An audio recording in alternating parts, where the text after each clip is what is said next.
আব্দুল্লাহ মাসুম, আপনি আমাদের ইউটিউব চ্যানেলে প্রশ্ন করেছেন, সামাজিক যোগাযোগ মাধ্যমে ফানি ভিডিও বানিয়ে উপার্জন করা কি জায়েজ আছে? অনেক এই ধরনের পেজ ও চ্যানেল পরিমাণ এই ধরনের পেজ ও চ্যানেল পরিমাণ অনেক অনেক বেড়ে গেছে। দেখুন ভাই আব্দুল্লাহ মাসুম, ফানি ভিডিও যারা বানাচ্ছেন, প্রথম কথা হলো এই সমস্ত ভিডিও বানাতে গিয়ে যদি কোনো হারামে লিপ্ত না হন তাহলে এটা জায়েজ আছে।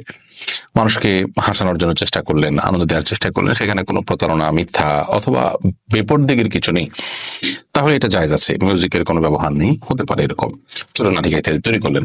বাট এই ধরনের যে আপনার হয়, আপনার ক্লিপ ভিডিও ইত্যাদি তৈরি করা হয়, সেগুলো পেজ চ্যানেলে আপলোড করা হয়, সেগুলো আপলোড করে যদি উপার্জন করেন, আর উপার্জনের মাধ্যমটা যদি এরকম হয় যে ইউটিউবে যে অ্যাডসেন্স হয়, ফেসবুকে যে অ্যাডসেন্স হয়, সেটা নয়, বরং মনিটাইজেশন ছাড়া বিভিন্ন কোম্পানির সাথে চুক্তি করে তাদের পণ্যের অ্যাড দিলেন ভিডিওর মধ্যে, বিনিময়ে তাদের কাছ থেকে টাকা নিলেন, এরকম আরো হালাল যে সমস্ত উপায় আছে সেগুলোতে উপার্জন করেন, তো সেটা জায়েজ হতে পারে, কোনো অসুবিধা নেই।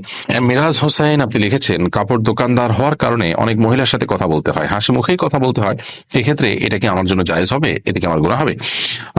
ভাই মিরাজ, আমরা এর আগে এ ধরনের প্রশ্ন বেশ অনেকবার পেয়েছি এবং সেগুলোর উত্তরে আমরা বলেছি যে আমরা দোকানদারি করতে গিয়ে কাস্টমারের সাথে সুন্দর আচরণ করতে হয়, মিষ্টি কথা বলতে হয়, অথচ একজন বেগানা নারী এবং পুরুষ একে অন্যের সাথে খুব বেশি মিষ্টি আলাপ সালাপ করাটা, এটা পর্দার যে চাহিদা আছে তার পরিপন্থী, পর্দার যে বিধান আছে তার সাথে এটা যায় না।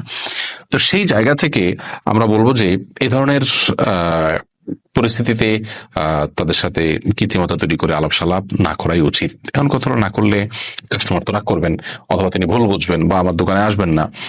তো সেক্ষেত্রে আমাদের করণীয় হলো যে তাদেরকে বিভিন্নভাবে তাদের হিতাকাঙ্ক্ষিতার বিষয়টা বোঝানোর চেষ্টা করা, এবং আকারে ইঙ্গিতে হলেও আমার সীমাবদ্ধর জায়গা আমি যে সরি এই কারণে তার দিকে তাকাচ্ছি না, বা তার সাথে মানে প্রয়োজনের চাইতে অতিরিক্ত, যেটাকে বলে আপনার খাজুরি আলাপ প্রায় কোনো সময় দোকানদাররা শুধুমাত্র দর্শক কি আপনার কাস্টমারকে কনভিন্স করার জন্য করে থাকে, সেরকম কিছু আমি করছি না আমার সরি এই কারণে, এটা যদি তাকে বোঝাই দেওয়া যায় এবং তার প্রতি হিতাকাঙ্ক্ষিতার এবং তার প্রতি কেয়ারের সব দিকগুলো যদি লক্ষ্য রাখা হয়, আশা করা যায় কাস্টমার কনভিন্স হবে ইনশাআল্লাহ।